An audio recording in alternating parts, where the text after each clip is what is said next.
মানুহবোৰ আজিকালি মিতব্যয়ী হোৱাটো বিচাৰিছে। উপাৰ্জনৰ পৰা 2 টকা ৰেহাই হোৱাটো বিচাৰিছে একাংশই। তাৰ বাবে কৰিছেনো কি আপুনি? ঘৰখনৰ পৰা অফিচ কাছাৰীলৈ ওলাই আহিছে ঠিকেই, কিন্তু আপুনি লৈ আহিছে 4চকীয়া বাহনখন অথবা 2চকীয়া বাহনখন। দুই এজনে আশ্ৰয় লৈছে চিটি বাছ অথবা গ্ৰীণ বাছৰ।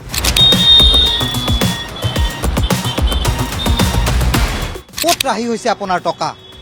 শেহতীয়াকৈ দেশৰ প্ৰধানমন্ত্ৰীগৰাকীয়ে ৰন্ধন গেছৰ ক্ষেত্ৰতেই হওক অথবা পেট্ৰল ডিজেল ৰাহি কৰাৰ স্বাৰ্থত তেওঁ যিদৰে উপদেশ আগবঢ়াইছে, সেই উপদেশক লৈ কিন্তু একাংশই সঁহাৰি জনোৱা কিন্তু দেখিবলৈ পোৱা গৈছে। মাত্ৰ এটা দিন পূৰ্বে যেতিয়া প্ৰধানমন্ত্ৰী নৰেন্দ্ৰ মোদীয়ে নিজৰ কাৰ্যালয়লৈ যোৱাৰ সময়ত মাত্ৰ 2খন বাহন ব্যৱহাৰ কৰিছে। মুখ্যমন্ত্ৰীগৰাকীয়ে কনভয় কমাইছে, ৰাজ্যপালগৰাকীয়ে গোটেই এই নিদৰ্শনটো লোৱা দেখিবলৈ পোৱা গৈছে। আৰু তেনে সময়ত আপুনি কি কৰিছে?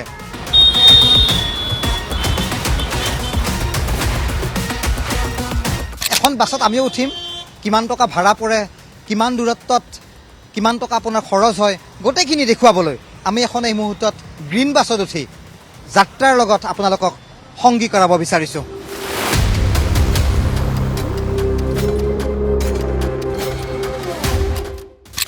ইন্ধন ৰাহি কৰাৰ ক্ষেত্ৰত দেশৰ প্ৰধানমন্ত্ৰী নৰেন্দ্ৰ মোদীয়ে যিদৰে দেশবাসীক আহ্বান জনাইছে, তেনে সময়ছোৱাত কিন্তু অসম চৰকাৰে কিদৰে দূৰদৰ্শী চিন্তা কৰিছিল তাৰ বাবে আমি উভতি যাব লাগিব চলিত বছৰৰ ফেব্ৰুৱাৰী মাহলৈ।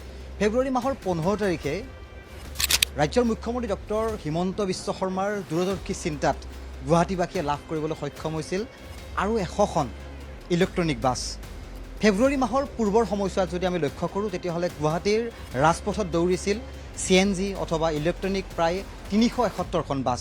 আৰু শেহতীয়াকৈ আজিৰ দিনত গুৱাহাটীৰ বিশেষকৈ গ্ৰীণ কৰিডৰ হিচাপে পৰিচিত GS ৰোড অথবা 27 নম্বৰ ৰাষ্ট্ৰীয় ঘাইপথ নতুবা AT ৰোড, এই গোটেইকেইটা ৰোড সামৰি এই গ্ৰীণ কৰিডৰত সৰ্বমুঠ 471খন CNG আৰু ইলেক্ট্ৰনিক বাছ আজিৰ দিনত চলি আছে।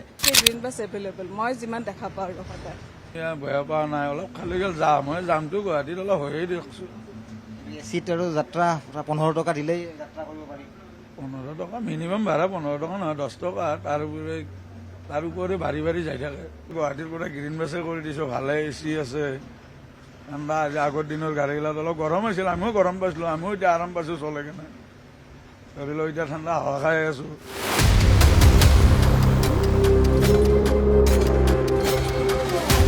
তিনি মাহৰ ব্যৱধানত যদি আপুনি এই গোটেই ছবিখন এক প্ৰকাৰ স্পষ্ট কৰি চায়, তেতিয়াহ'লে দেশৰ প্ৰধানমন্ত্ৰী নতুবা চণ্ডীগড়ৰ তুলনাত অসমে যিদৰে 50 গুণতকৈ অধিক এই ইলেক্ট্ৰনিক বাছ লাভ কৰিবলৈ সক্ষম হৈছিল, তাৰ ফলস্বৰূপে কিন্তু আজি মহানগৰবাসীয়ে এক প্ৰকাৰ ইন্ধন ৰাহি কৰাৰ ক্ষেত্ৰত কিন্তু এখোজ আগুৱাই আজিৰ দিনত প্ৰতিযোগিতাৰ এই দৌৰখনত কিন্তু আগবাঢ়িছে।